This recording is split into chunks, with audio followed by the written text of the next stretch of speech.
Hi everybody, welcome back to my little kitchen, and today I'm going to make gluten-free sweet potato casserole. And nobody knows it's gluten-free. And it's really good, and it's what I make for Thanksgiving, one of the dishes, and everybody loves it. So I'm going to start in my bowl here with a stick of butter that I have melted. If you had it softened, that would be fine too. And I cooked my sweet potatoes over here in the oven last night, so they're nice and cool.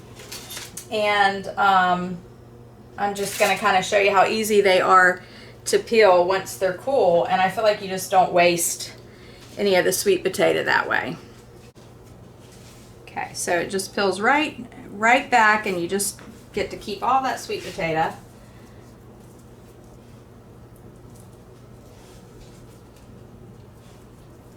And I have all these sweet potatoes because I'm going to make two. And obviously I'm going to have some left over, maybe for lunch. I love them, or dinner tonight. I love them just with butter and a little cinnamon on them. But of course the casserole is almost like dessert, and it's delicious. So I'm just going to mash that sweet potato down in there. And I should have about 4 cups of sweet potatoes here. Cooked. And I cooked these for a long time last night. It was probably $3.75 for probably about an hour to make sure they were just good and soft. I kept checking them after about 30 minutes and kept going. So this is about 4 cups of sweet potatoes. I'm going to go put it in the bowl with the one stick of melted butter. Whoop. Of course, we're going to make a mess. We're not cooking if we're not making a mess.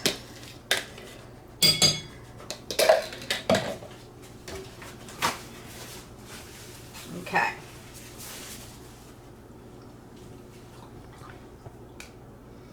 And into the bowl next, we're going to have a cup of sugar. It's probably just a little less than a cup, just because I feel like the topping is so sweet too. So a cup of sugar is going to go in. And I am just going to use my potato masher to get that all incorporated here.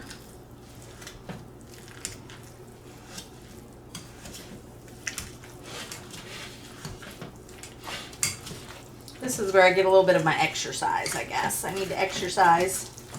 I'm going to get 2 eggs in the bowl here.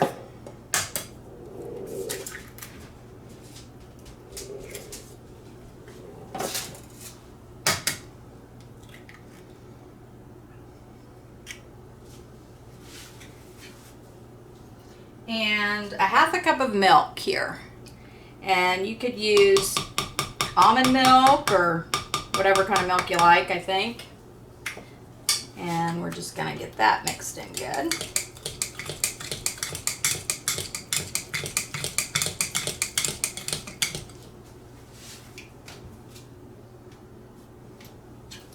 And we're going to go ahead and start with our seasonings.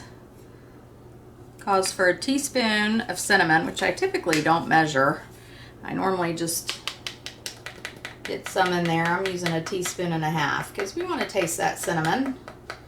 And I do have some extra potatoes in here. I like it to have more potatoes. So let's see how that looks here. Go ahead and just do a little more in there. That may have been, I don't know, closer to a tablespoon. And I like to just use a little sprinkle of ground nutmeg, and just a dash. There we go. And we're gonna do a teaspoon of vanilla, and I'm just gonna kind of eyeball that. I don't think you can go wrong with a little extra vanilla in it. And we're gonna continue to mix really well.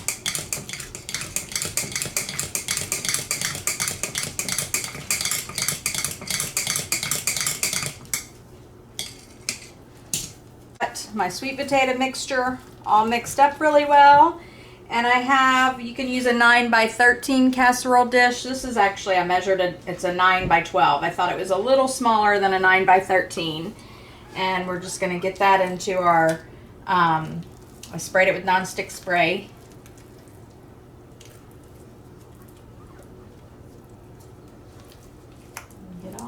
of there.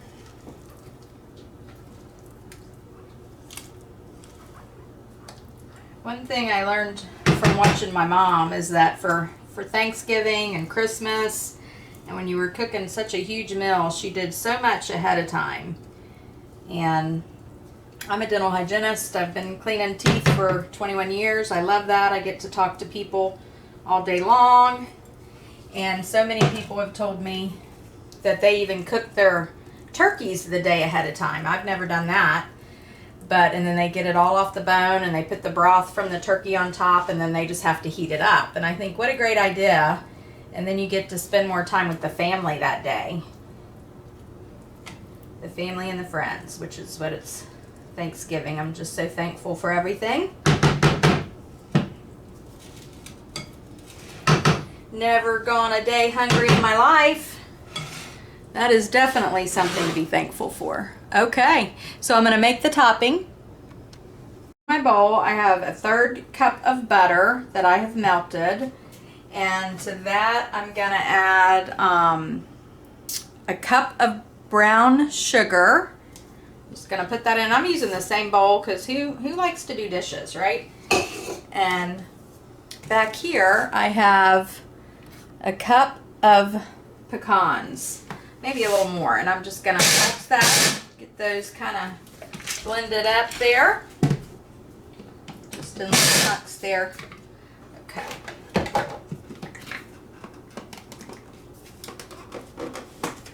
All right. So let's see. I like this because it actually has, it's about 1.5 cups. The recipe calls for a cup, so it's right at about 1 cup.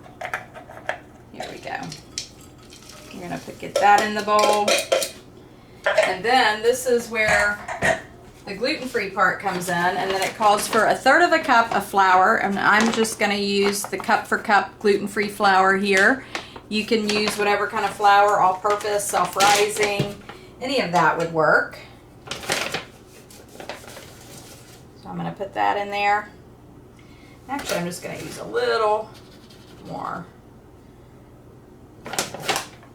And then we're just going to mix that all in, and that's going to make a nice little crumble for the top of the casserole.